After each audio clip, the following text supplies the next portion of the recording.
yuko makini hayumbi katika kusimamia. Unapomwita Hagati watu kuwahudumia. Karibu baba nyumbani, ni fahari kuwa nawe.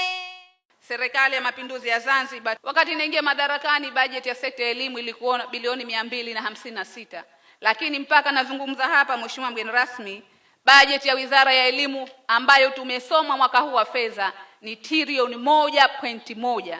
Ni uwekezaji mkubwa na uthubutu mkubwa wa serikali. Mimi ni mlezi wa shule hii na sina haja ya kuongea mengi ambayo nimefanya katika shule hii, lakini nyoyo za wanafunzi hawa zitaongea popote kule zitakapoenda. Nikushukuru sana kwa kukubali kuja. Hili lisiwe la mwanzo, lile la skuli ya Makunduchi lisiwe la mwanzo, lakini hili lisiwe la mwisho. Tutaendelea kushirikiana na wewe hasa katika sekta hii ya elimu.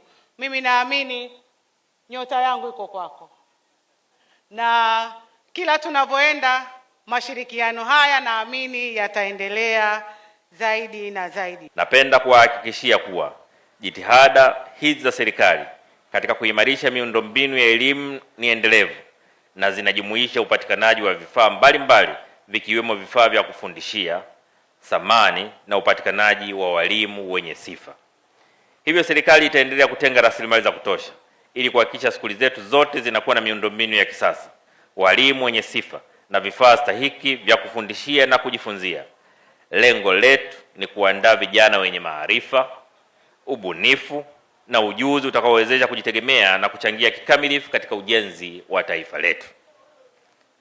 Napenda pia kutoa rai kwa uongozi wa skuli, walimu na wanafunzi kutunza na kulinda dhaharia hii na miundombinu mingine kwa umakini mkubwa. Wanafunzi watakaopata fursa ya kutumia dhaharia hii waitumie kwa nidhamu ya hali ya juu. Aidha, wazazi na wananchi wa maeneo haya, endeleeni kuunga mkono jitihada za serikali kwa kuwahimiza watoto wetu kusoma kwa bidii na kulinda miundombinu yote ya elimu katika eneo letu. Maendeleo endelevu yanahitaji ushirikiano wa dhati wa serikali na jamii.